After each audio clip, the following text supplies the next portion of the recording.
Яа, сайн байцгаана уу? Та бүхэндээ энэ өдрийн мэндийг хүргье. Artfish 2020 төсөвт маань эхэлж байна.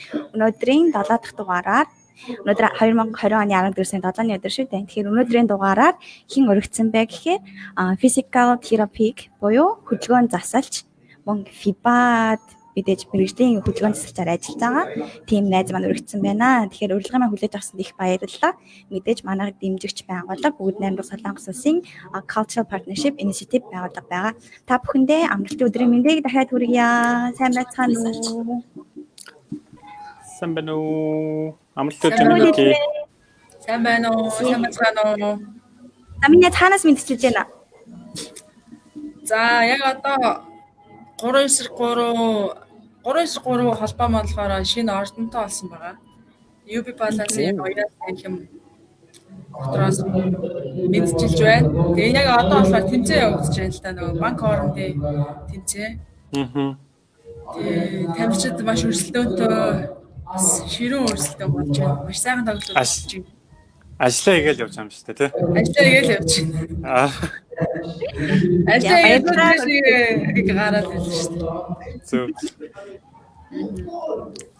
Тэгвэл одоо телевизээс анхны эхнийх асуултыг асууя.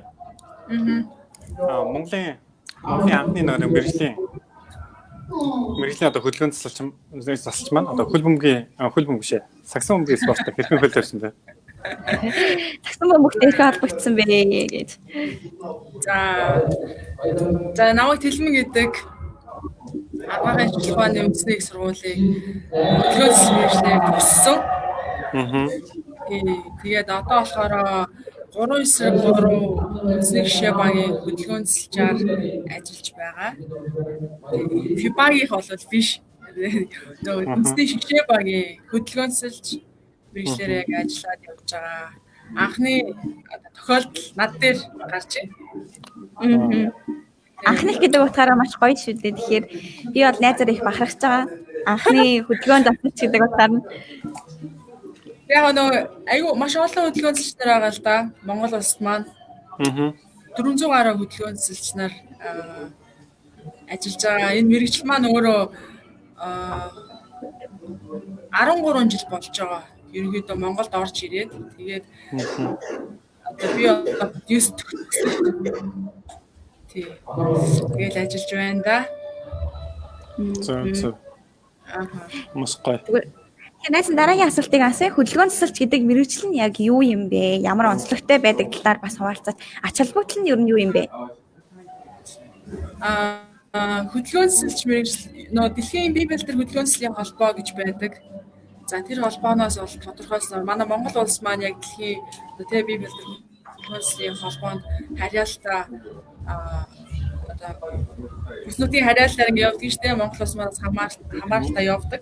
За тэгвэл хөдөлгөөн засалч яг тэр холбооноос яг олон улсынх нь одоо оноосноор юу гэж хэлдэг вэ гэхээр ерөнхийдөө хөдөлгөөн засалч нар маань одоо өвчтөн буюу өөрчлөлөгчд, эмчлүүлэгчийнхаа одоо янз бүрийн өвчнөөс нь эмгэг өөрчлөлтөөс нь одоо эмгэг өөрчлөлт болон насжилт одоо шалтгаануудын одоо бүхэл бие махбод дээр гарч байгаа одоо зүйл дээр нь одоо хөдөлгөөн засалч нар маань маш сайн одоо биеийн хөдөлгөөний хамгийн байж болох одоо амьдралын чанарыг нь дээшлүүлэхийн тулд айгүй их одоо мэргэжлийн онцлог нь бол амьдралын чанарыг нь дээшлүүлдэг тийм онцлогтой мэргэжил байгаа. Тэгэхээр насан туршийнхаа нь одоо шинэ харавслаа гэж бодоход хүмүүс харавчдаг шүү дээ. Цус харавал зүрхний нэмээс ч юм уу эмийг янз бүрийн хүн тохиолдолд гардаг. Тэгэхээр нөгөө нэг амьдралын чанараа алдчихдаг байхгүй яа. Тэгэхээр өмнө нь ажиллаж исэн одоо гар нь хөдөлгөөн болчдөг гэдэг ч юм уу хөлн явахаа болдог гэх тэр амьдралын чанарыг сайжруулахын тулд одоо хөдөлгөөн засалч нар маань өөрсдөөсөө байж болох үнэлгээ, эмчилгээ бүх юмыг бол маш олон талын мэдээллээс цуглуулсан эмчилгээ бол хийдэг тийм эмнэлгийн тусгай мэргэжилтэй гэж явдаг байгаа. Яг Монгол улстай. Зөв. Маш гоё мэргэжил байна. Одоо таны мэргэжил ч юм бол одоо эмч мэргэжлээс одоо хэрхэн ялгаатай вэ? Онцлог нь юу вэ? Таны мэргэжлийн одоо эмчнэрээс одоо хэрхэн онцлогтой вэ? Би өөрөө нөгөө нэг 2009 онд болоод яг эмчилгээний ангид орж ирсэн л да. Одоо нөгөө аавс гэж анагаахын сургууль гэж ярьдаг. Манай сургууль одоо ашуус маань дотроо маш олон төрлийн салбар сургуулиудтай шүү дээ, тийм. Тэгээд миний хувьд болохоор яг эмчилгээний ангид 2009 онд ороод за тэгээд 4-р курсээсээ шилжих одоо тий 5-р курсээ шилжих 1 жилийн сайн дурын манлайллын тийм хөтөлбөрт яваад за тэр хугацаанд бол зулаатаа танилцсан байдیں۔ Зөв. 2015 онд танилцсан баг тий. Тийм 2015 он шүү. 15 онд танилцсан. Тэгээд 1 жилийн хугацаанд сайн дурын хөтөлбөрт хамрагдаад YouTube-ээс энэ мэргэжлийг өөрөө хайгаад хайцаараа за спортын одоо тий спортын анагаахын хүн болохын тулд яг юу хийх ёстой, яг ямар одоо яг юу хийдгийг тамирчдад яг юу хийдгийг яг ямар имчилгээ хийдэг тэрэн цаашаа яг ямар үр дүнд хүрэх ингээд аягүй өөрөө судалсан. Тэгээд одоо хөдөлгөөнс за атлетик тренер гэж байд юм байна. YouTube-ээс хайгаад байгаа шүү дээ тий. Спорт дотроо байдаг юм мэдхгүй. Тэгээд ингээд YouTube-ээс хайгаад гэсэн чинь манай сургууль маань хөдөлгөөнслийн анги буюу physical therapist одоо бэлтгэдэг анги нь өөрөө яг бэж исэн. Тэгээд шууд хөдөлгөөнд ороод тэгээд яг хөдөлгөөнсөл мэрэгчлэр бол төгссөн. Тэгээд энэ ч юугаар ялгаатай вэ гэж асуусан шүү дээ тий. Мэдээж эмч хүний үүрэг хариуцлага одоо бүхэл салбарын одоо тэгээд бүжигчин, жүжигчин одоо шүүгч гэдэг ч юм уу те загсан хүмүүстээр. Тэгээд ер нь салбар болгоныг хийж байгаа ажил болгоны үүрэг одоо ялгаатай гэж би боддог. Өөрийн үн цэнтэй.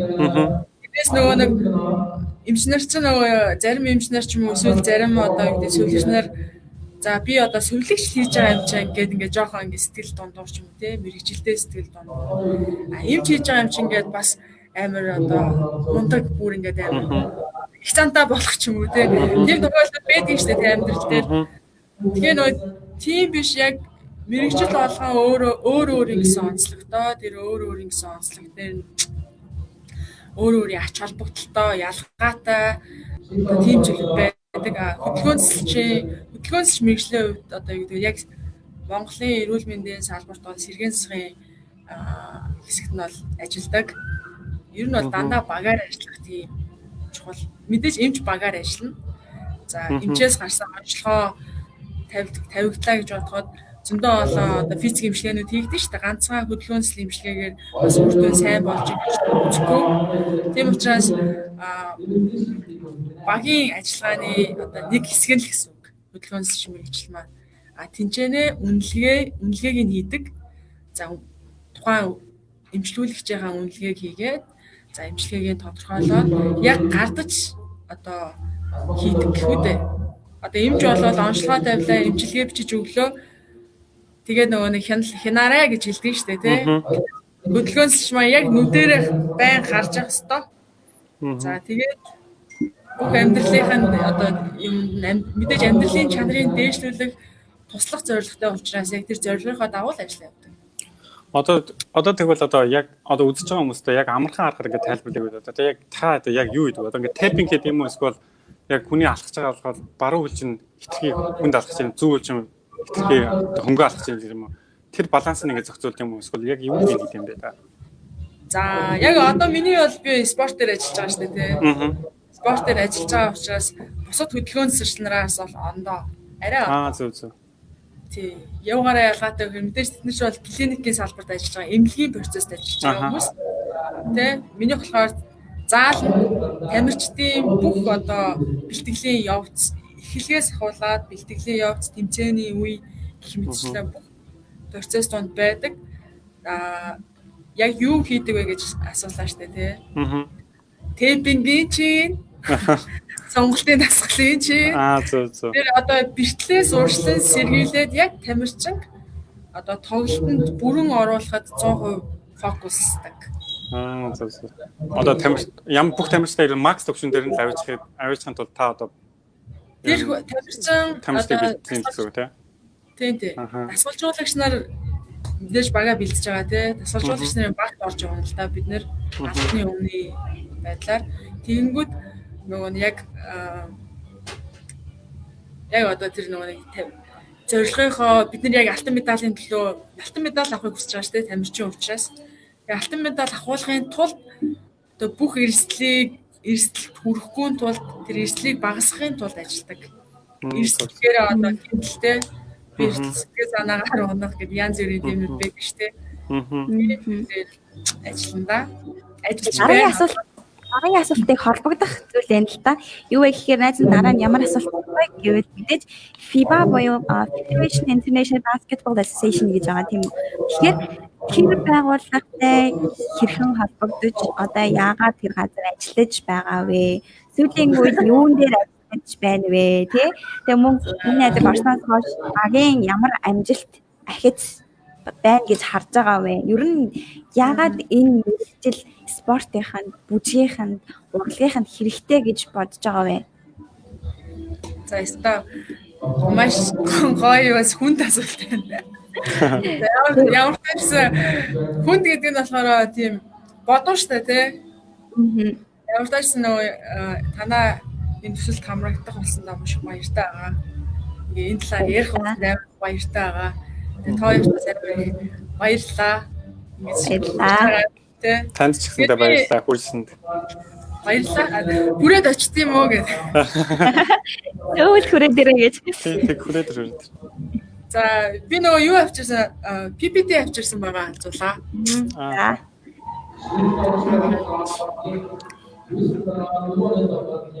Өнөөдрийн сэдэв маань өөрөө урлаг нэмэх нь спорт нэмэх нь хөдөлгөөн гэдэг тийм сэдвтэй тий. Тэзүү уул нүдгөөдөөс л та. Тийм за явах.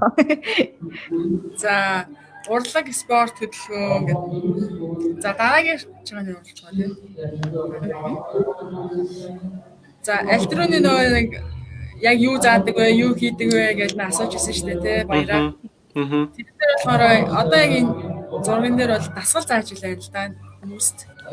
Сайн дурын Лид Монголиагийн хөтөлбөрийн 2019 оны оролцогч Ням Дэмбэрлийн одоо хүсэлтээр нөгөө сайн дурын бас ажил хийгээд өчөөсөн. Тэгээд тэр болохоор яг миний мэрэгчлэр холбоотойгоор бол дасгал хөтөлбөрийн залуучуудтай заагаад сайн дураар ингэ явдаг. За мөн энэ хажуудлын зургаас мөн сайн дурын үйл ажиллагааны зургууд байна. За дараагийн явах үү? За энийг альтернатив тайлбарсан шүү дээ тий нөгөө нэг хөдөлгөөнс шимэрж байгаа амьдралын бүх чанарыг дээшлүүлэхийн тулд тухайн хүний боломжит төвшин хүртэл нь ингээд хөгжүүлэхийг одоо хичээдэг тийм мэрэгжилгээд. За энэчнээс нөгөө саяны асуултын хариултыг одоо ярилцъя. За би болохоор яг сагсан бөмбөг дээр ажиллаад болохоор 4 дахь жилдээ ажиллаж байгаа. Сагсан бөмбөгийн банк дээр ажиллаад 4 дахь жилдээ болж байгаа. Анхаага нөгөө нэг одоо манай Монгол улсын банк тамирчин дотоодын өрсөлдөөн амар сайн болж байгаа шүү дээ. Яг энэ цаг үед ялангуяа 533 гэдэг ч юм уу те. Тэгээд үндэсний сагсан одоо 21 аймгийн үндэсний лиг гэж яддаг байхгүй аймаг аймгаас бүх шилбүүд нь орж ирдэг. Маш өрсөлдөөн тэмцээн болдог. Лигоноор тоглогчд буюу өөр улсаас тамирчид ирдэг. За тэгээд миний болохоор Монгол улсын их сургуулийн бие тамирын тэнхимийн эрхлэгч дасгалжуулалт бүжгийн төр багш. Тэгээд сэтгэл судлаач Золзаяа тэгээд миний бие за чөлтөн билег гэх мэтчлээ олон хүний багт ороод 2017 оноос эхлээд 2016-аас 17 оноос эхлээд Сагсан бөмбөгийн Алтан дорнодын дайчдгийн баг дээр ажилласан та. Тэгээд тэр баг дээр ажиллаж эхэлснээс хойшоогоо манай баг болохоор 3 удаагийн авраг авсан. Яг үндэсний лигтэй. Тэгээ яг энэ оролцож байгаа тамирчид маань нэг удаа авраг авч болно те хүн. Нэг удаа авраг авч болно. За хоёр дахь удаага авраг авъя гэж бодъё л та те. Хоёр дахь удаага авраг авъя. Гэтэ арай өөр мэдрэмжүүд явдаг байхгүй юу? Арай ондоо. Яа тэгэхээр хоёр дахь удаа давтгаж байгаа учраас тэгээ гурав дахь удаа гингүүд бүр хүнд ачаа ингээд ирдэг. За одоо гурав дахь удаагаа гээд тэгээд ингээд явсаар хагаад 3 удаагийн ямар тааш 2019 он алтан медаль болоо авсан. За тэгээд шгшээ баг дээр болохоор 2019 оноос 2019 оны 5 сарын Азийн аваргаар ажиллах боломж өгсөн. Яагаад нөгөө нэг өмнөх юмыг давтаж ярьсан бэ гэхээр үндсэн тэр нөгөө нэг зүйл байгаа штэ тий. Одоо энэ шгшээ багт орохын тулд яг юу хийсэн бэ гэдэг аягүй чухал штэ тий. Тэр нөгөө нэг тамирчдын бэртлэгийн амжилттай байсан учраас дараагийн түвшин рүү ахих тэр боломж нь өөрөө гарч ирж байгаа байхгүй юу. Тэгээд Азийн аварга руу үндэсний шгшээ багтаад Азийн аваргаас 2019 онд манай баг тамирчид маань мөнгөн медаль, эрэгтэй мөнгөн медаль, эмэгтэй 4-р байранд орсон тийм амжилттай. Тэгээд үүнээс хойш болохоор үндэсний шгшээ багт хамааралтай болчихж байгаа учраас үндэсний шгшээ баг маань олон улсын тэмцээнд орж байгаа шүү дээ, тий. Орж байгаа учраас нөгөө нэг олон улсынхаа холбоонд хамааралтай болчихж байгаа байхгүй юу? Олон улсаас зохион байгуулж байгаа тэмцээнд үндэсний шгшээ баг маань орж байгаа учраас одоо би тэр байгуулсан хамааралтай бас ингэж явж байгаа юм болоо гэж би дотроо боддгийн. Тий. За дараа нь болохоор нөгөө нэг яг 19 онд U18-ийн дэлхийн 3-3-ийн U18 гэдэг 18 насны ангиллын дэлхийн аваргын тэмцээн Монголд скватрын талбай дээр болсон. За тэрнээр бол бас баг тамирчид дээр ажилласан байгаа. Тэгээд тэрний өмнөхийн дахиад ажиллах слайдын одоо энэ яг гол зогссон байгаа нэг эмэгтэй байгааз. За энэ эмэгтэй бол Америк нэгдсэн улсын одоо шгшээ багийн дасгалжуулагч Carol Lawson гээ одоо Duke University-ийн head coach хийж байгаа. Ерөнхий дасгалжуулагч хийж байгаа тийм хүн. 2008 оны Бээжингийн Олимпийн алтан медальтай. Вау. Тийм мундаг эмэгтэй Монгол улс маань тий. Та нар бодтой ингээд сураггүй шүү дээ тий. Саксон мөнгө гэхээр гэдэг чинь одоо Монгол улс маань энэ төвшөнд нь хүртэл хөгжүүлж байгаа одоо маш олон хүмүүс хамт олон энэ спортыг хөгжүүлэхэд бол ажиллаж байгаа.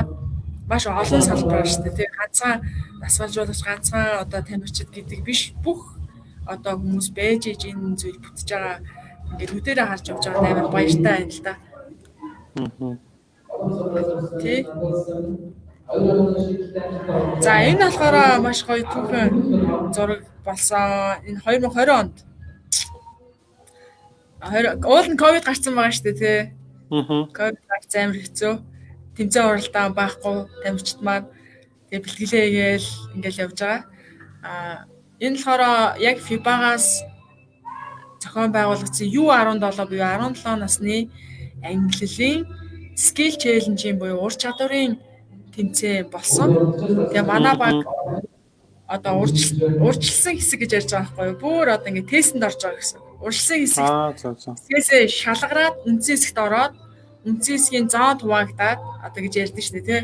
Үндсэн хэсэгтээ шалгараад тэгээд финал чалгараад финалаасаа алтан медаль авсан ийм түүхэн амжилт болсон. Вау.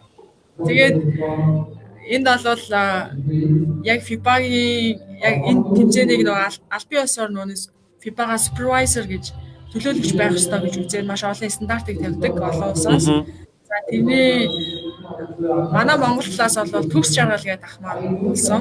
3-3-ийн ерөнхий нарийн бичгийн дараа төгс жаргал гэдэг ах маань FIBA-гийн яг supervisor албан ёсны төлөөлөгчөөр яг энэ тэмцээний хугацаанд ажилласан байгаа. За сэтгэл судлаар аз жаргалагч маань, за тэгээд дасгалжуулагч нар маань, телевизийнхан маань, за тэгээд миний бие бас ингэж ажилласан байгаа. За энэ бол үнэхээр гайхалтай.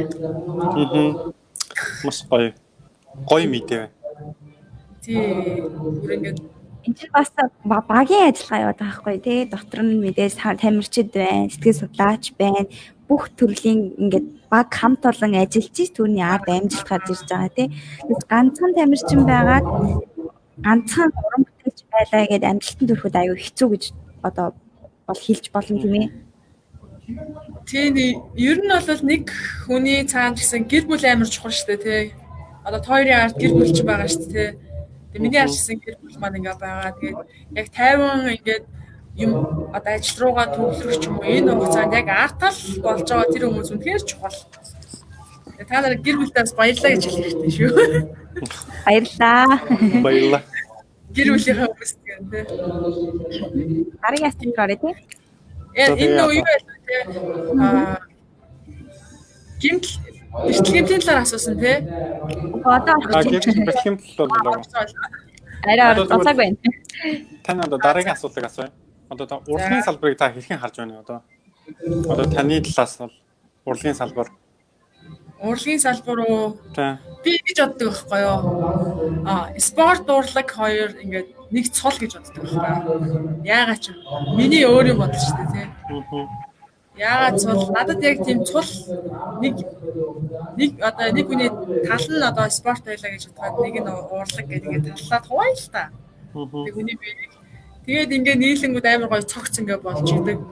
Тэгэхээр урлагийн салбар одоо яг ингээд бурхнаас өгөгдсөн тэр нэг гоо сайхан дотор мэдрэмж одоо юу гэдэг те ингээл ямар ч тач тоо хоёрын одоо мэрэгжлийн салбар шүү дээ те.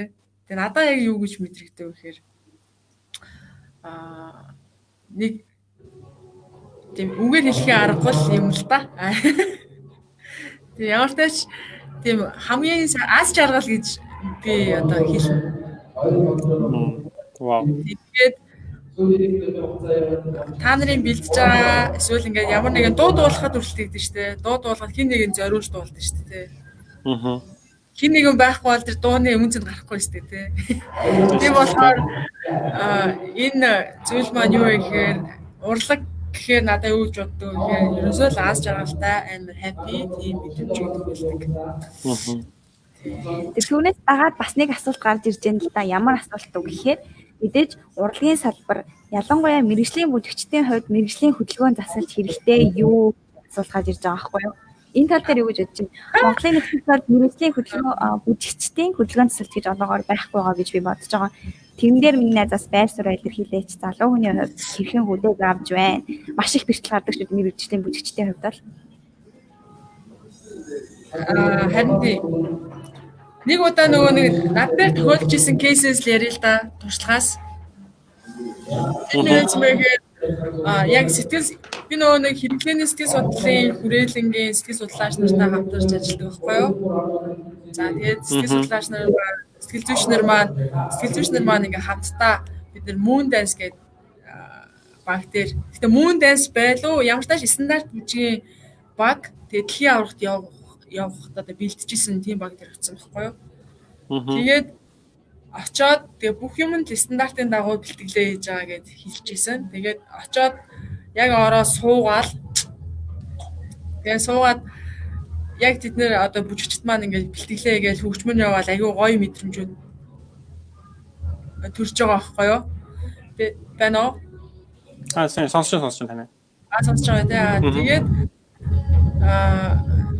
Тэгээд тэнцээ юу вэ? Бэлтгэл бүр аюу гоё инээгээл одоо амар одоо юу гэдэг эмоцтой хүчтэй эмоцтой тийм одоо юмнууд явж байгаа байхгүй. Тэгэл анх удаага очсон болохоор ингээд шоконд ороод вау гэх нэг тийм мэдрэмж ингээд төрөөл тэр хүмүүс гэсэн бэлтгэлээгээ дуусаад инээгээд дуустдаг байхгүй. За тэгээд сэтгэл зүйч маань одоо зөвлөгөөгөө өгөөд те одоо ингээд зөвлөгөөгөө өгөөд за тэгээд зөвлөгөөгөө өгсний дараа за энэ манай ингээд хөдөлгөөн засалж байгаамаа та бүхэн бэлтгэлийн талтай байх юм бол бас энэ үнэтэй очиж уулзаарай гэж хэлсэн чинь бүгд түрээд ирдгээ. Тэгээ нөгөө нэг бүр амар бэлтжсэн, инээжсэн, үн бүжиглэсэн хүмүүс амар олон өвчтөө одоо тий өвдгөн тэгсэн, нуруунд даланд нь одоо юм авчруулагдсан, нуруу нөвж байгаа их юмсэл айгүй олон бэртэл хэмтлүүд ярьж лээсэн л та. Тэгээд надаа ингээд амар тэг би бас тухайн акшндаа нэг шоконд орчих. Ямар сони юм бэ л гэж бодож байна. Хүн чинь урдаа амар аз жаргалтай бүжиглээд байгаа. Тэрний ард юу болж байгааг мэдэхгүй шүү дээ, тий. Тэгээд тэр акшн ямар амар ингээд төвчээ штэ тий. Тамирчдаас бас яг л ижилхэн ингээд тийм мэдрэмж төрсөн надад тамирчсан төвчээр гаргадаг. Төвчээрийн одоо тий спорт төвчээр их гэж ярьдаг штэ. Гэтэл урлагийн салбарын ч гэсэн одоо тэр уран бүтээлийг гаргахын тулд тэр юмд хүрэхийн тулд ямар их хөдөлмөр хийж байгаа, ямар их одоо золиосыг гаргаж байгаа вэ гэдгийг би нүдэрээ харсан болохоор үнэхээр биширдэж ш урлагийнхныг. Бас нэг юм гарч ирсэн юу вэ гэхээр уучлаарай нэг хэлчих юу вэ гэхээр одоо энэ дэлхийн аврах ч юм уу ийм аврагууд тэмцээнүүдэд moon dance, star dance гэх хамтлагууд маш их явдаг. Бүгд өөрсдийнхөө хөрөнгийг зарцуулаад ч гэдэм үү улсаас ер нь бол дэмжиж өгдөг.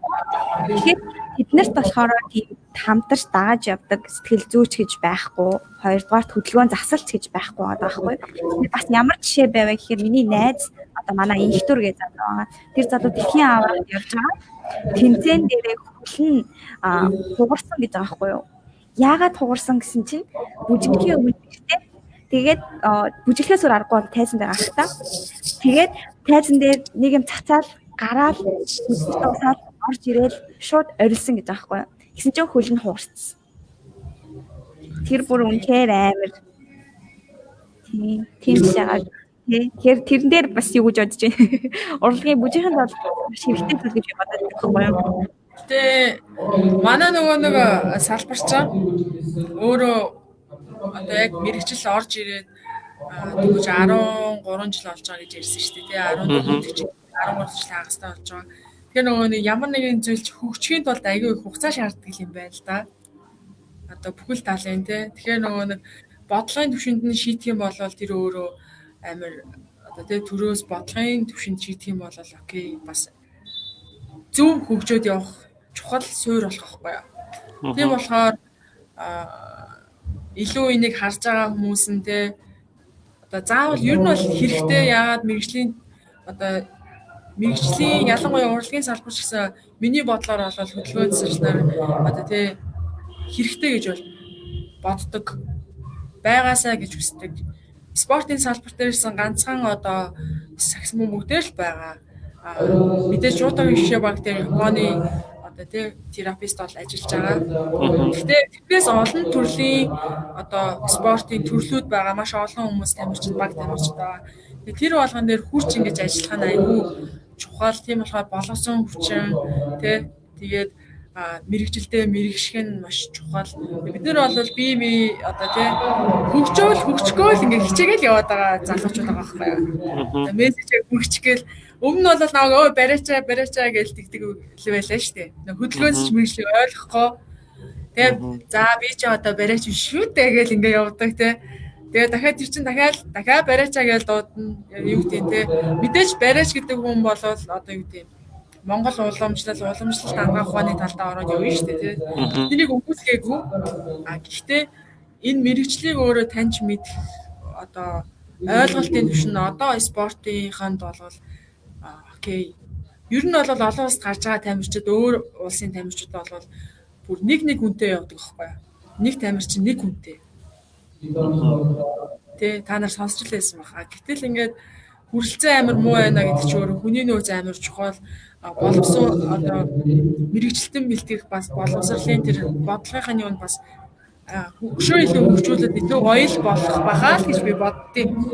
Тэгээ хөгжүүлэх аюул хүсдэг.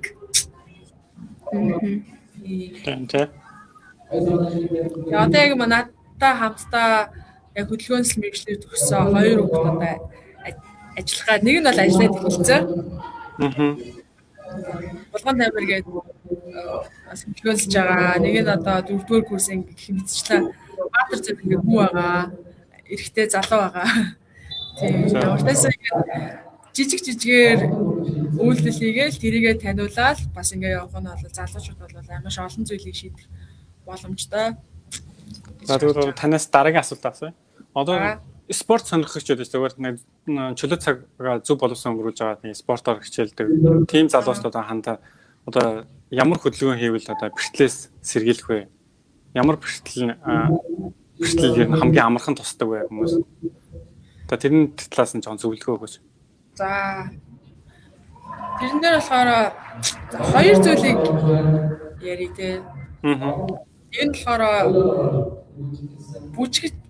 бүжгийн нөгөө нэг арай ахмад 45-аас дээшээ эсвэл 50-аас дээшээ насны ангиллынхаа нөгөө бүжгээр аягүй.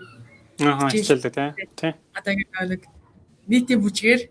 Тэр болохоор амар эрүүл одоо mental health гэж байгаа байхгүй юу?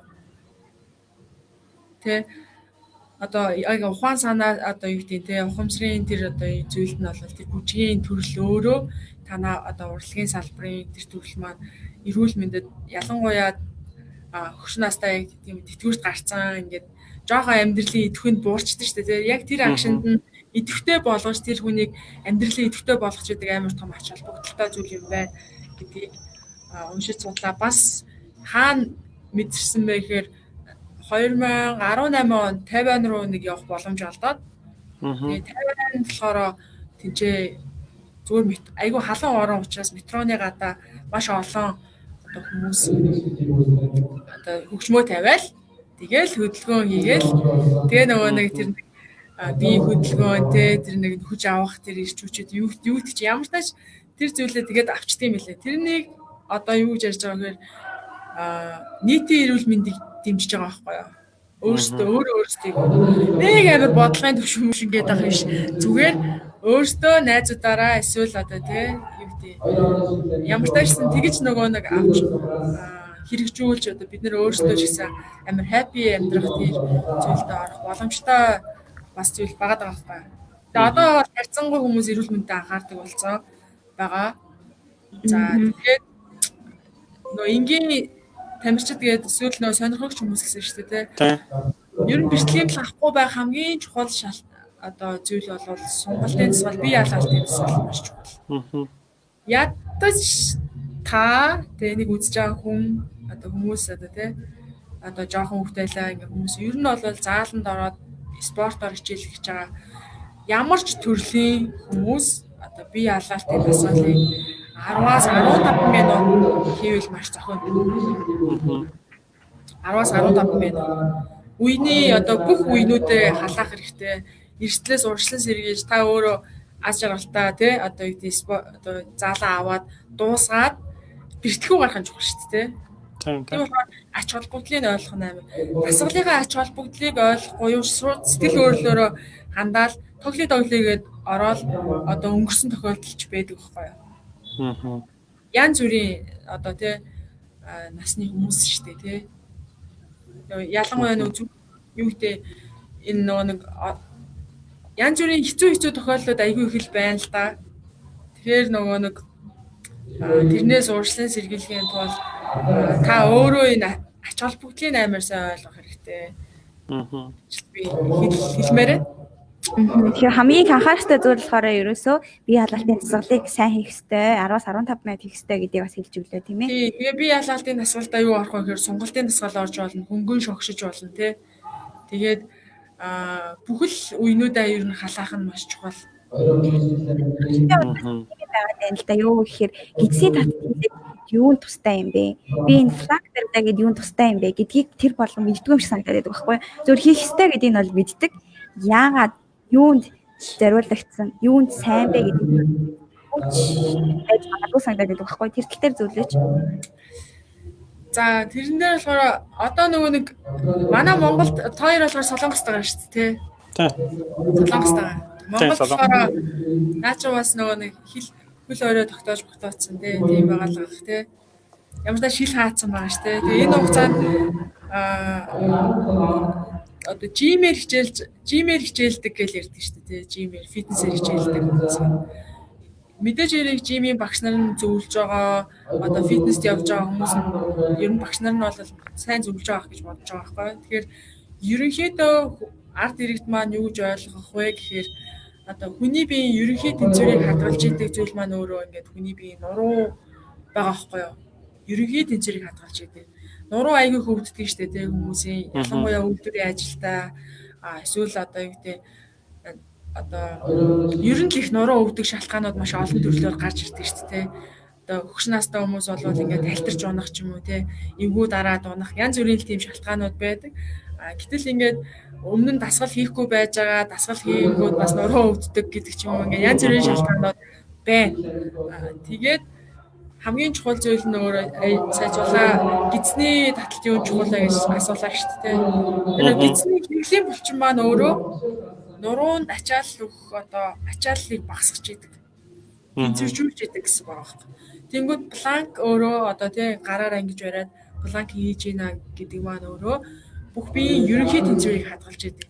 Нуруу байлаа гэж нуруу за тэгээд одоо түнхний хэсэг тий хүний түнхний хэсэг тэгээд өвдөг шагаа гэдэг ингээд ерөнхий тэнцвэрийг хүний биеийн тэнцвэрийг хадгалж идэг одоо хэсгүүдийн одоо жишээ нь өвдөгний ачааллыг бууруулахын тулд одоо гуйны уртлын булчингуудыг дөрвөн толгой булчин гэж ярьж байгаа шүү дээ. Тэр булчин хөгжүүлэх нь зүйтэй. Нуруула ачаал бага одоо ахыг хүсэж байгаа нуруу өвдүүлэхгүй байхын тулд юу гэхээр мэдээж дасгалууд байгаа хэрвээ таны нуруу өвдсөн бол яг мэрэгжлийн бас хүмүүс дээр нь очиж зөвлөгөөг авах хэрэгтэй. Гэхдээ залуучууд бол хэвлийн булчингаа хөгжүүлэх юм бол бас нурууны төлөвлөлтөөс хурцлан сэргийлнэ. Зөв замш. Дараагийн бас нэг асуултыг асууя л да. Юу вэ гэхээр сагсан бөмбөгийн тамирчдын хувьд хамгийн их бэртэл гэмтэл авдаг зүйл юу вэ? Бас бүжийнхний хувьд юу байж болох вэ? Бүжийнхний хувьд бол мэдээж хөл чагаа түүх гэх мэтчлэн явдаг байх боддог. Тэр тал дээр бас яаж болцооч. За, өстой гоё асуулт байна. Яг нөгөө нэг гэмтлийг яаж яах вэ? Юун дээр хийх үү? Одоо ямар имчилгээ хийх үү гэдэг яриа өргөх юм шиг байна те. Ер нь бол за слайд нэр байгаа те. Манай хоёр ч за ямар ч тач зулааг бол нөгөө бэртэж байгаа энэ бол мэднэ л те. Яг бэртснийхаа дараа тэгсэн ингээд хэлжсэн. Тэг харж исэн. Тэг бэртэл бол үнэхээр хэцүү. Ялангуяа яг зорж байгаа бүжигчид, мэрэгжлийн бүжигчид. Баяраас бэртчихсэн ингээд сонсч байсан. Би бэртсэн. Нэг амар бэртсэн. Төрүүлэл цаглаанд орсон. Тэгээд одоо л дөнгөж идэж эхэлсэн.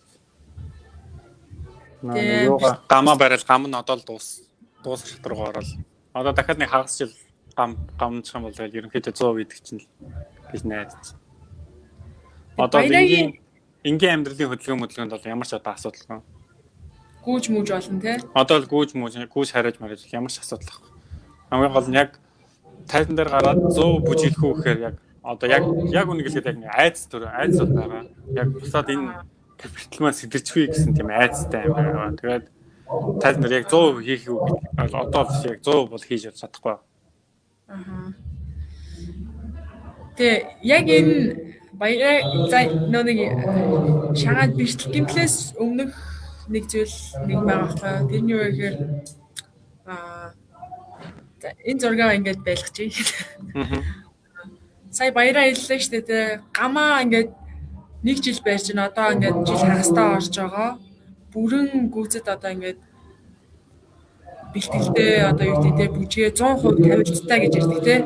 100% тавилттай байханд бол гам байна гэдэг бол ямар ч имжлүүлэгчнэр одоо те тамирчид бол энийг амар сайн мөрдөг хэрэгтэй яг баярагийн хис одоо яг туршлагаар өөрөө мэдэрч штэ те тэр хүн одоо баяраа маань тэгээд зарим тамирчид яг бэртэл аваад за тэгээд яарч сандардаг сандраад нөгөө тэнцээ уралдаандаа орох. Тэгснээс болоод бүр илүү гэмтлүүд гардаг байхгүй юу. Тэгэхээр нөгөө нэг юу гэж хэлэх гээд байна гэхээр мартгаас өмнө баярагийн одоо яг хэлж байгаа тэгээд гам байрна гэдэг бол үнээр чухал гэдгийг бол яг үзэж байгаа хүмүүстээ бас хэлмээрээ. Харин намайг бас хаглаанд орсны дараа бас солонгос эмч маань бас надад шууд зүрхэн тортол нэг үг хэлсэн. Хэрвээ чи хөгшин болоод алхмаар л байгаа бол зөв миний эснэр 2 жил гам барьчих гэдэг шууд хэлсэн. Тэгэхээр цаа эмчиг л хаасан. Энэ бол амар чухал ер нь бол сэдв үеийн гам барих ч гэсэн. Харин тийм тий. За тэгээд яг энэ нөгөө санал тавьснаас хойшоо ерөнхийдөө урлагийн салбар дээрс яг ямар бэртэл гэмтэл гардаг вэ гэдэг зүйлийг бас уншиж судлахыг хичээсэн. Тэгээд хамгийн их тохиолддог зүйл сагсан бөмбөгтөр ч гэсэн яг одоо ч гэсэн ингээд тэмцээн болж байгаа гэж хэлсэн шүү дээ тий. Тэмцээн дээр шагааны бэртэл гарч байгаа байхгүй юу? Тийм сагсан бөмбөгтөр ерөнхийдөө сагсан бөмбөг маань шилжиж хөдөлгөөнтэй айгүй их үсрэлттэй үсрээд буухтаа одоо тамирчныхаа хөлн дээр буух ч юм уу тий. Эсрэг багийн хөлн дээр. Эсвэл ингээд шилжилттэй хөдөлгөөн хийж чагаад одоо өмнө нь гიშгчээсэн бол тэр хөлгөө дахиж гიშгэх ч юм уу. 10 хэдэн удаа гიშсэн бэ гэж тамиртаас суугаад ерөнхийдөө бол доор хаяж болол 10 удаа гიშсэн гэж хэлдэг байхгүй. Хамгийн багтаа. Ер нь бол. Тэгээ тамирчид үзэж байгаа бол яг энэ үнэн л гэж ярих бах. Тэгээ ямар ч тааш хамгийн их тохиолдож байгаа цагсан дээр ажилласнаас хойш хамгийн их тохиолддог зүйл нь шагааны бэртэл байгаа. Тэгээд уншиж судал одоо урлагийн салбарч гэсэн одоо уншиж судлаад өнгөрсөн хугацаанд шагааны бэртэл одоо бусад бэртлүүдээс бас хамгийн их хувийг эзэлдэг юм байлээ. Шагааны бэртлүүд ялангуяа бүжигчд.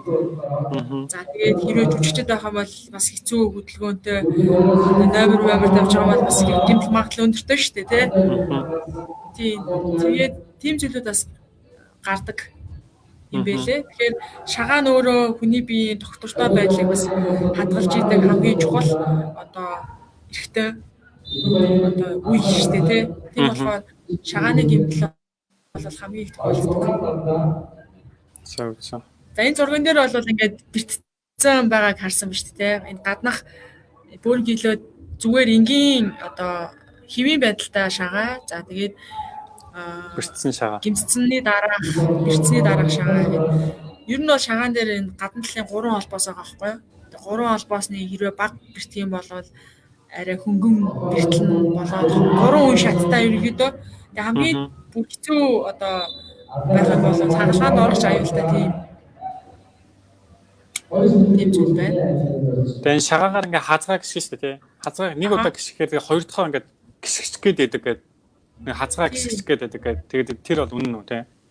Тэр бол бүр яагаад вэ гэхээр энэ шагааны уртлын одоо энэ тавхан хэсэг байгаа шүү дээ тий. Тавхан хэсгийн нарийн булчингууд нь өөрөө суларчж байгаа байхгүй юу? Сунцдаг гэсэн тий.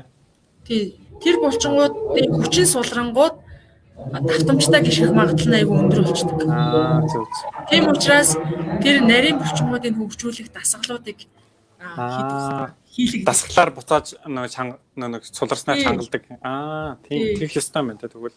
Тийм ёстой. Тэгээд хүний хүчин хөрн айгүй чухал шүү дээ тий. За дараагийн слайд руу шилжчихв. Тий яг энэ процесс гэхгүй юу? Одоо энэ бөмбөгтөө тоглож байгаас яг ийм тохиолдол гардаг. Тэгээ нөгөө нэг бэртцэн тамирчид маань дахиад гიშгч үйдээгээд нөгөө талынхаа одоо эсрэг талынхаа хөлн дээр ачаалал аваад нөгөө хөлөө бас өвтгчдөг. Тийм учраас имчилгээний тэр ган байрах тэр имчилгээний хугацаанд юм хийх амар чухал зүйл болоод байна л да. Одоо ч яг ажил дээр мөн тохиолдож байгаа л тийм кейс.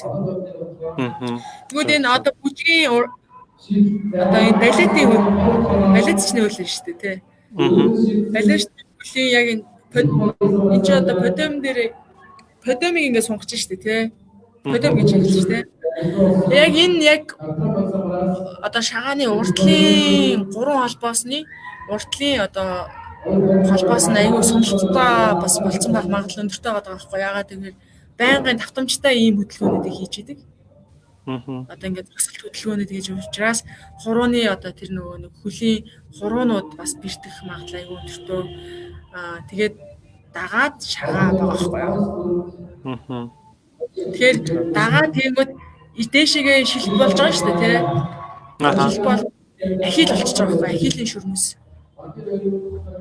Тэгээд хөлийн ном. Тэгэхээр энэ бүгд одоо бэртэл гэмлүүд маань дараагийн бэртэл гэмэл хүндрэхээс одоо хүндэрчдэг хэрвээ эмчилгээ дутуу эсвэл ган байр одоо муу байсан тэгээ мэдгүй эсвэл нөгөө эрүүл мэндийн одоо бас нөгөө нэг ойлголт муугаас болоод ч юм уу тий. Зөндөл олоо нөгөө тийм тохиолдлууд байдаг. Яг хаана хандгаа мэдтгүү гэдэг ч юм уу тиймэрхүү зүйлүүд ард ирэх маань ч гэсэн тохиолдлоо. Одоо вишэн зүгээр гүйж байгаа л автобус руу орохдоо дэлгэж шиж байгаа байхгүй юу? Эсвэл юм яах чаад ингээд сул олцсон. Өөр дээрсэн тийм кейсүүд ийм одоо өвдөлт мэдрэгддэг юм байна да гэдэг мэдрэмжийг аваад за энэ хэрэгтэй байна гэдэг тэгэж нөгөө ажлаа ерөөдөө хийх юм дуртай. Гэхдээ нөгөө байнга бэртээд байх биш л те. Ерөөдөө тамирчдээрс ачаал яг яаж ирж байгаа яг ингэж өвддөг юм байна гэдэг имийг бас өөрөөсөө мэдэрч ойлгож иж тухайн өмчийн сэтгэлээсээ бас нөгөө туслахад бас тийм бол гэж боддог. Шал мэндэлийн мэрчтэй. За яг энэ холбоосоо харагдчихсан. Тэгэхээр нөгөө нэг эхнийх нь болохоор жоохон сэмрэлтүүд явагддаг байхгүй эхний үеийн. Тэгээ хоёр дахь үеийн болохоор уртлын холбоос юм уу тасралт ингээд ерөөдөө урагдл нь явагддаг. Тэгээ 3 дахь болонгууд 3 холбоос нь гуруулаа ингээд сэмрэх тасрах магадлал өндөр болоод ирэнгүүт бүр хүндрэнгүүт нөгөө нэг энэ гэхдээ нөгөө нэг гадар талынхан шүү дээ те шагааны гадар талын холбоос. Дотгошоо бас нөгөө нэг гიშгэх магадлалаас өндөр байдаг шүү дээ. Нөгөө нэг дотгошоо хөл дали бас нөгөө нэг гიშгэлтийнхаа байдлаас шалтгаалаад тий. Тийм байна да. За тэгээд нөгөө нэг яг ямар имчилгээ хийх вэ? Яг тухайн агшинд нь яг юу хийх вэ гэдэг юм амар чухал шүү дээ тий. Одоо бэртцэн ямар ч насны хүмүүс яаж одоо хүмүүс ерөнхийдөө нөгөө нэг кали одоо тий эрдэс бодисын дутагдалд ороод шүрмөсийн булчингийн үйл ажиллагаанд дасгал хийгээгүй солоод бүр ингээ алдагцаараад гэдэг ч юм уу сул болчдаг. Тэгээд хүмүүс одоо өндөр настай хүмүүс шагаа гიშих магадлалаас өндөр байдаг. Доктортой байдал нь алдагдчихэдэг. Хараа ингээ будчихдаг шүү дээ тий. Тэгэхээр харааны төв байдаг аахгүй юу? Ялангуяа баг тархинд нөгөө нэг тэнцвэрийн төвөнд байж идэг. Тэгээ нөгөө нэг ингээ бүх юмнууд маань ингээд холбоотой.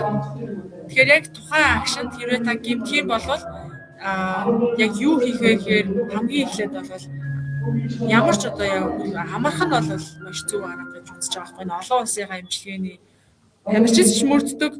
Ер нь хүмүүс ингээд мөрддөг тийм зөв байна л да. Тэгээд дараа нь айс имчилгээ аягүй чухал. Мөс амар чухал байхгүй. Гэхдээ мөсийг шууд одоо хөлн дээр нь ингээд тавьчих биш. Энэ гадар дээр нь ингээд нөгөө нэг оймс ч өмсөж жагаад эсвэл альчуурч юм уу тавьж агаад за тэгээд мөсөө тавиад 10-аас 15-аас 20 минут байлгаад 1 цагийн зайтай тэгээд тавих юм бол маш хурдан хугацаанд хавдар нь бод. Шагаа гიშж байгаа учраас өрөвсөл явагдаж байгаа. Өрөвслийг дарж байгаа процесс нь мөс ихгүй юу? Тий. Мөсийг яаж нэрэхээр дараагийнх нь одоо болт биш үү те компресс гэдэг. Тэрийг болохоор хавдар одоо те бүр ингээд том болохоос нь өмнө тухайн акшнд ингээд болт ичиж байгаа байхгүй. Боочих юм бол таны хөл бүр цаашаа хүн гэмтэх байснаас өмнөх уршин сэргийлт болчихж байгаа байхгүй. За тэгээд нөгөө нэг ингээд амралт яг одоо цээжнийхаа түвшин ингээд дээшээгээ хифтээд ингээд төлөө сайхан бол хамгийн хурдан хугацаанд хавдар буун гэж үзэж байгаа. За тэгэл энэ судалгааны нэг үр дүн байсан л да. Тэгээ судалгаан дээр үр дүнгээс ингээ харангууд хамгийн их бэрхшээлтэй 21% тань болохоор энэ шагаа байгаа байхгүй юу? Шагаа тэгээ өвдөгдөр 17% гээд хамгийн их хувь нь бол шагааны бэрхшээл буюу доктортой бүжигчд хүртэл ингээ доктортой байдлыг хадгалдаг шүү дээ тий. Маш олон давтамжтай эргэлтүүдийг хийдэг. Хүнд одоо тийм үзүүлбэрүүдийг үзүүлээд гэхдээ хадгалах зүйл нь өөрөө биеийн доктортой адил шүү дээ тий. Тийм учраас шагаа бол маш чухал одоо тэнцвэрийн чухал зүйл байхгүй. За энэ нөгөө яриад байсан баг маань энэ да гэдэг. За тэгвэл одоо танаас дараагийн асуулт асууя. Одоо ингээ хүмүүс одоо тоглогчид байна, одоо бүжигчид байна, одоо ингээ бэртдэг одоо бэртлийн дараахад ингээ сэтгэл зүй байна. Тамирчдын тоглолтын сэтгэл зүй байна.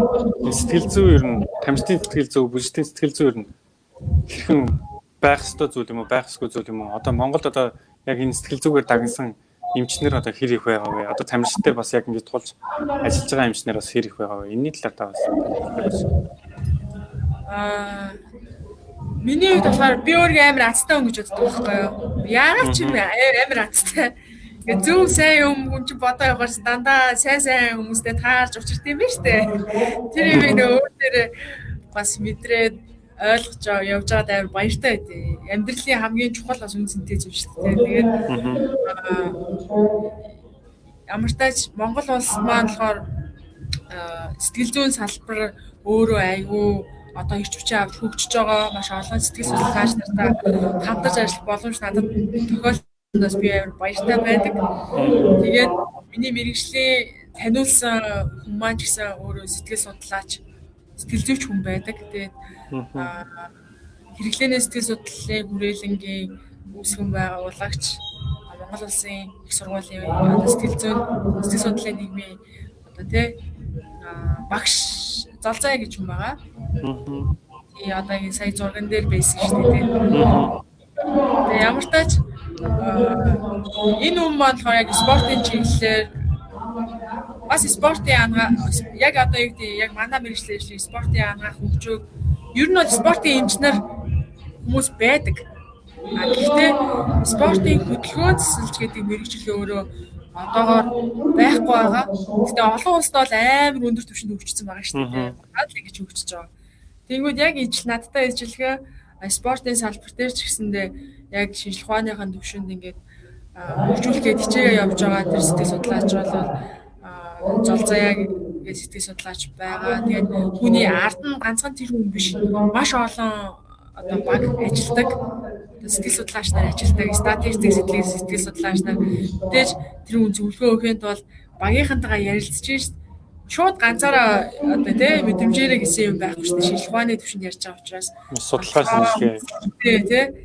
Одоо энэ тоглолт жишээ тамирчин дээр за энэ тамирчин энэ тоглолт дээр тийм үзүүлэлттэй тэгж ажилласан байна гэсэн байна гэдэнгүүт аль нь дээр нь ажиллах уу гэд тасгалжуулагч нартай ярих гэд ийм зүйлээ ийм нарийн тийм процесс л болдог л тоо. Тийм болохоор энэ нөгөө нэг анхнаасаа л нөгөө нэг яриа гэлээд ярьж багаараа ийм зүйл энэ салбар хөгжих урлагийн салбарын илүү сайн хөгжүүлж бүр ингээд сайн байлгахын тулд зүгээр урлагт ингээд нөгөө чадах бүжиглж чадахгүй дуулж чадахгүй хүмүүс байсан ч гэсэн өөрийнхөө мэргэжлийнхээ үн цэнээр одоо урлагийн хүмүүстэй тамирчдаа тийм болохыг хүсдэг мэргэжлийн салбаруудын нэг чиглэл нь өөрөө сэтгэл судлалын салбар юм болоо гэж боддог байхгүй.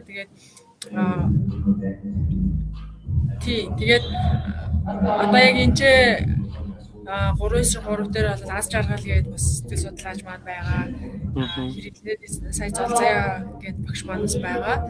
Тэгэхээр яг мэргэжлийн тийм сэтгэл судлаач нар бол зайлшгүй байх бүр ингээд шаардлагатай байгаа байхгүй юу? Ингээд яагаад тэгж яана гэхээр одоо за би нэг альтрон 3 удаагийн авар болсон гэдээ ярьж штэ тий. Саяны судлаа нөө слайдаар тавьчих уу? Альтроны нэг зураг өст 2 зураг.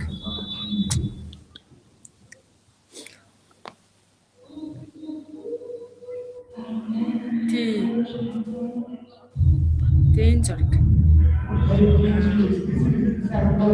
За энэ зурган дээр болохоор Арханга алтан дорнодын дайчдыг 3 жил дасгалжуулж аварга авахулсан.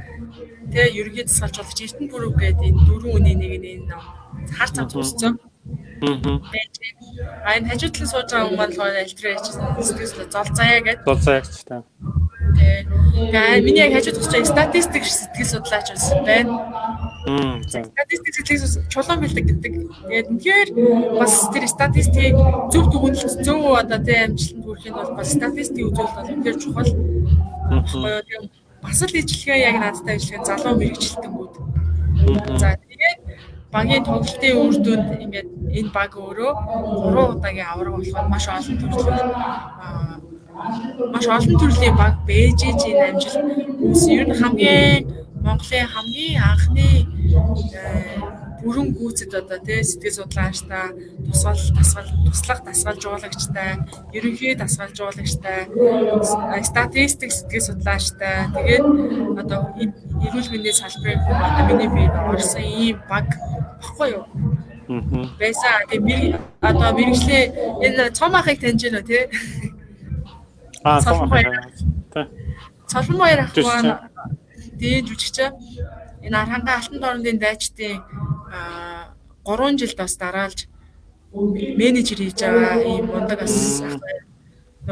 Урлагийнхаа чиглэлээс ондоо мэрэгчлээс спорт нэг өөрөө спорт амар дуртай тийм хүн байгаа байхгүй юу. Тэгээд нөгөө нэг яг өөртөө чиглэлээр нэг баг болж ингэ ажиллаж чадсны үр дүн тэр нэг зорилгын төлөө нэгсний үр дүнд бол энэ баг 3 удаагийн авраг авсан болов гэж боддог. Мэдээж хэрэг спонсор болоод хамгийн чухал.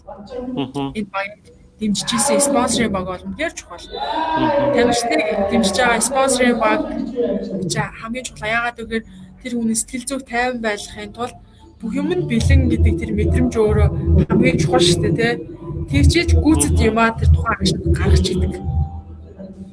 Аврагын төлөө байсан чинь тэр юм гүйцэд байсараа л дуустдаг тийм зүйлүүд байгаа даа. Тэгэхээр нөгөө нэг бүх талаас нь ажилласан учраас энэ баг хамт болоо 3 удаагийн авраг авсан болов гэж бодлоо. Тэгээ өөр ситуацтай шүү дээ тий.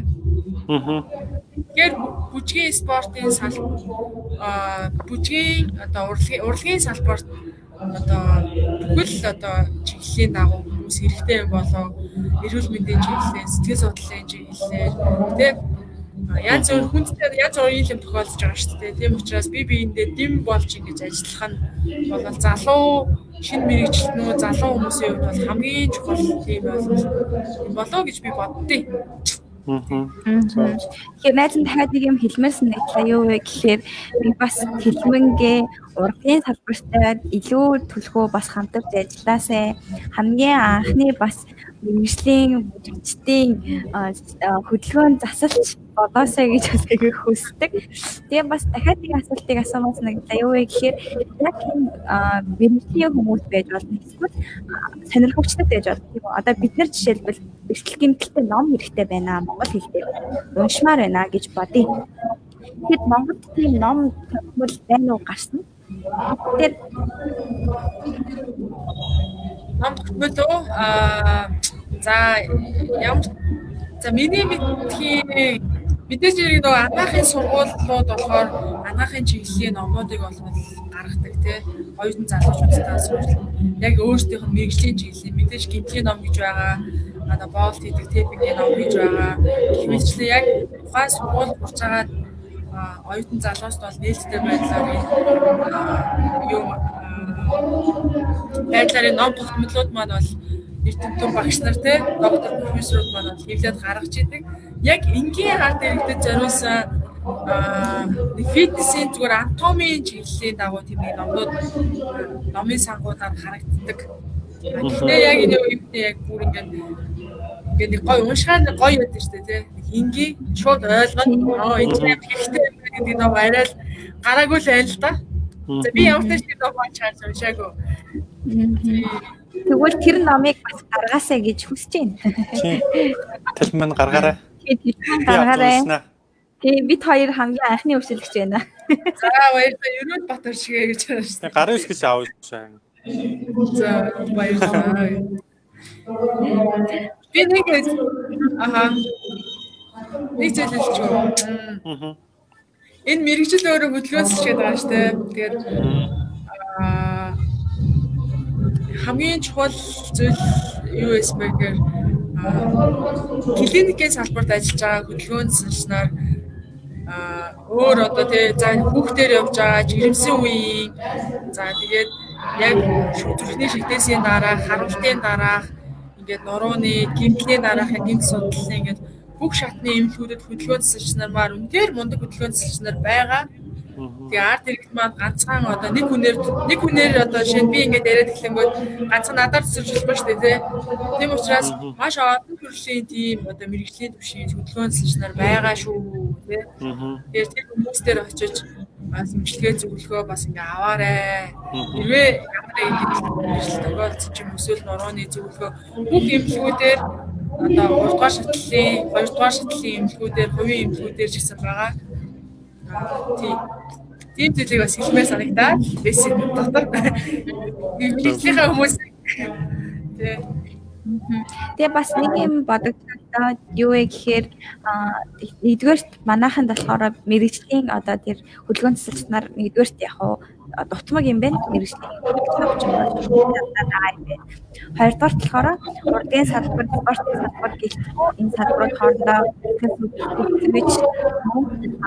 хөдөлгөөн засалч энэ хүмүүс хоорондоо бас хамтарч ажиллаасай. Урдгийн салбар бас илүү одоо юу санал тавиасаа гэж бас айгүй хүсэж явдаг. Тэгэхээр манай урлагийн салбар өөрөө маш гоё шүү дээ. Манай үндэсний урлагч урлагийн салбар.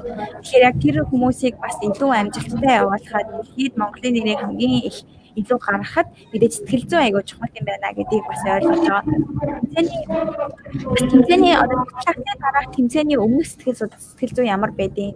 Гэвтэл авсны дараах одоо тэр тамирчдын сэтгэл зүй бас ямар байдیں۔ Тэрнийг зохицуулахын тулд хөдөлгөөн бас ямар үүрэгтэй юм гэдэг ч юм уу те сэтгэл зүйд ч гэсэн бас ямар үүрэгтэй байдаг вэ? Тэр тал дээр бас минь хуваалцаач. Тэ хоёр өөртөө бас мэдэрч байгаа шүү дээ. Бэрцний дараах мэдрэмж өөрөө ямар амар вэ? Надад бол амар хэцүү байсан. Би хагалгаанаас гарч ирээд нойр юунасаа сэрэл унтуулдаг тарианасаа сэрэнгүүт шууд уйлд юм билээ. Мэдгүй би өөрөө ч гэсэн юм. Шууд л уйл. Амар юм байсан. Надад бас яг тийм их төржсэн шүү дээ. Нөгөө нэг өвдгөө нэг мултлаад өвдөг амар яг тас гэдэг дуурд юм. Айгу чанга дуурд юм шүү дээ. Тэгээд тэгсэн чинь түрүүнээр хүргэгдэж байгаа байхгүй юу? Тэгээд түрүүнээр хүргэгдээд гэртээ очиод тэгээд гипсдүүлээд тэгээд нөгөө гипсээ авсны дараа миний хөл нөө твт гişгэн болцсон өглөрөхгүй юу? Бүр яг нэг ийм твт гişгүүлтэй мэдэнтэй тэлвэн хөл маань уулахгүй. Тэгэхэд нөгөө нэг ойр царж чадахгүй, босож чадахгүй ингээд байсан чинь тэгэхэд бол айгүй хэцүү байсан. Тэр сэтгэл зүйн байдлаар өөр амар дарамттай байсан байхгүй юу? Бүр яг тэгээд хамгийн их тусалсан хүмүүс маань бас манай тэлмэн л дээ надад зөвлөгөө өгч зөвлөдөг байсан. Тийм тэгээрээ ингээрээ гэж яг шмиг надад бас маш их баярлалаа гэдэг хэлмээр би найз байгааг бол би бас ингээд дахиж зориг гаргаад тэгээ буцаж хийх байхгүй юу. За баярлалаа. За харин тэр мэдрэмжүүд өөрөө амар хүнд мэдрэмжүүд. Тэгээд тамирчдыг ч гэсэн бэртгийг харах одоо надад бол хамгийн хүнд мэдрэмж байдаг. Одоо ингээд за бэртэж байгаа бэртээд ингээд байж байгаа бүх юм яг мэдрэгдэж байгаа яг хүн учраас зүрх сэтгэлтэй байгаа шүү дээ тий. Бүх юм л ил тоод ингээд илэрч байгаа. Тийм учраас миний хувьд бол хамгийн хэцүү үе ямар үе гэхээр тамирчид бэртэх үед хамгийн хэцүү байдаг.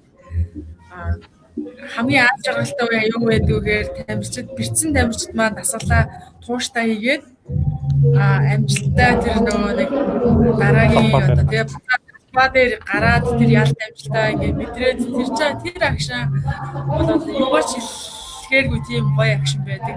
Мэдээж хэрэг энэ хугацаа байгаа. Тэгээ бэртсний өмнөх бэртсний одоо дараах ингээд юм айгүй урт хугацаа үргэлжилж байгаа шүү дээ. Тэр хугацаанд тухайн тамирчныг сэтгэл зүйн хувьд мэдээж хэрэг сэтгэл судлаач нар ажиллаж байгаа. Миний хувьд яадаг вэ гэхээр би эмчилгээг хийлгэж байгаа учраас хоомтэйгээ харьцаж байгаа тийм. Тэгэхээр бүхэл талаас нь эмчилгээг хичээдэг. Бүхэл талаас нь. За одоо шагаан бэртлээ шүү. За одоо хаттай эцгээ тийм. За одоо энийг нэг хийчихвэл тэглээ гэдэг ч юм ингээд ямарсан ингээд харилцаа бол хүний миний мэргэжлийн хувьд ч гэсэн харилцаа бол хамгийн чухал. Урам зориг шантруулахгүй байх. Шантрахч аюу хэцүү шүү дээ. Ямар нэг юм шантрах чинь. Би ч өөрөө амар олон юм шантарч ирсэн болохоор хэцүү санагдаад байдیں۔ Тэгээд тэрийг давж байгаа шантруулахгүй ингээд явах бол хамгийн чухал. Тэгээд мэргэжил маань өөрөө шантруулахгүй байх, тэр нөө боломж төвшөнд нь очих хэлсэн байдаг учраас байнга тэрийг санаж одоо тий фокуслж тэр эмчилгээгээ мөн зүгээр ганцхан эмчилгээ гэхгүйгээр сэтгэл судлаач нартаа бас сэтгэл зүйч нартай багш нартаа бас тамирчдын процесс бол яг ийм байх шүү. Бэлтгэлийн үед яг ингэж шүү. Сэтгэлээр юу тэгж шүү гэдэг мэдээллийг шеэрлж идэг багш нартаа.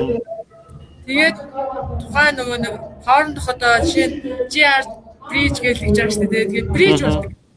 Ерөнхийдөө мэрэгч маань өөрөө тэгээд тэгэнгүүт яг яагаад тэгж байгаа гэхээр цагийн хугацаанд, бэлтгэлийн хугацаанд нөгөө байн харж идэг ганц үнэн өөрөө бий байгаа.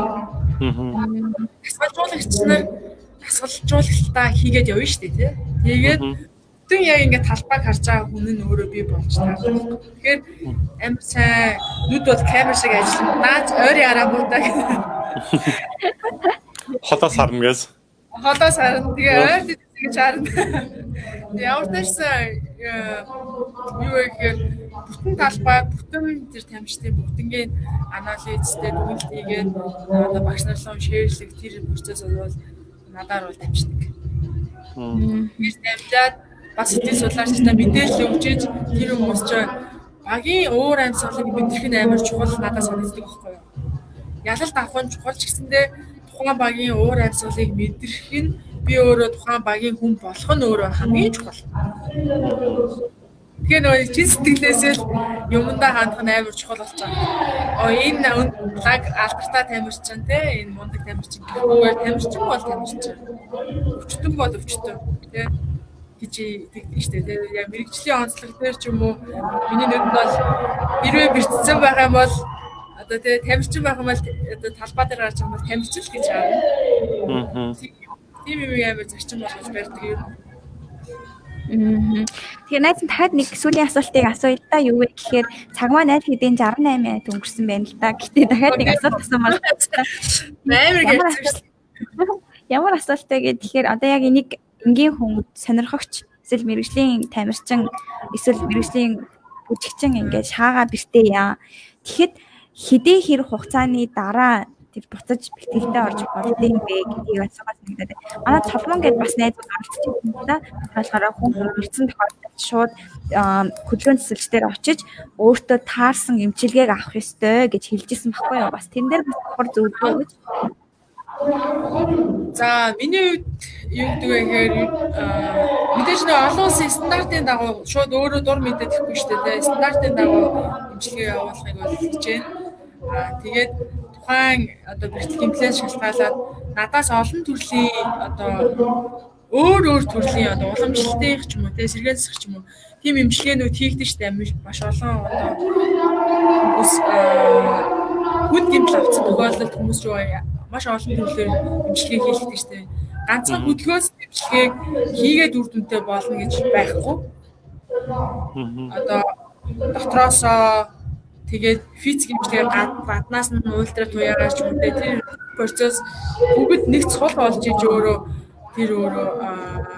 сайн амжилтгээ болох байхгүй юу. Ганцхан нэг юм дээр итгэж болохгүй л гэдэг мессеж өгөөд байгаа. Тэгэхээр эмч болгоо өөр зөвлөн хөдөлгөөнцлийн хувьд яг ачаал авах боломжтой хугацаа ирэх юм бол тэр ачааллуудын нөгөөд эзэнтэй дасгал те одоо юу гэдэг тэдний дасгалуудыг хийгээд явна.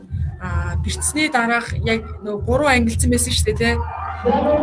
Шага юм бэртэх юм бол 3 төвшөнд яа. За хамгийн хөнгөн байх юм бол ерөнхийдөө бол 14-өөс 21 хоногийн дараагаар бол физик эмчилгээнүүд хийх боломжтой. Гэхдээ Монголд бол тийм процесс байхгүйгээр хурдан эдгийг хийх хүсдэг шүү дээ тий. Хурдан эдгээд хурдан гарахын тулд тийм болохоор тийм ч одоо нөхцөл байдалд одоо нэг юм өөр байгаад байгаа байхгүй юу. Тийм амар мундаг төвчөөгөө байгаа учраас тийм болохоор хугацааны үед бэртэл авсны дараах хавдар буулгасан өрөвсөлт намцны дараагаар дасгалуудыг хийх нь бол хамгийн зөв.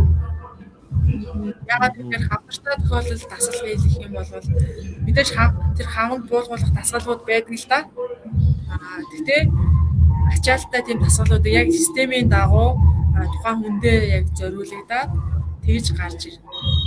Ерөнхийдөө 14 хоногийн дараагаас гайгүй 14-өөс 21 хоногийн дараагаас гайгүй гэх юм бол эмчилгээндээ одоо тийм эсвэл эмчилгээндээ хамрагдах боломжтой. Тэр олон улсын тэр нэвшилдээр тэгвэл өвдөг мултарсан тохиолдолд өвдгийн хагалгаа авсны дараах эмчилгээний хугацаа юу жил гэж заасан байдаг вэ?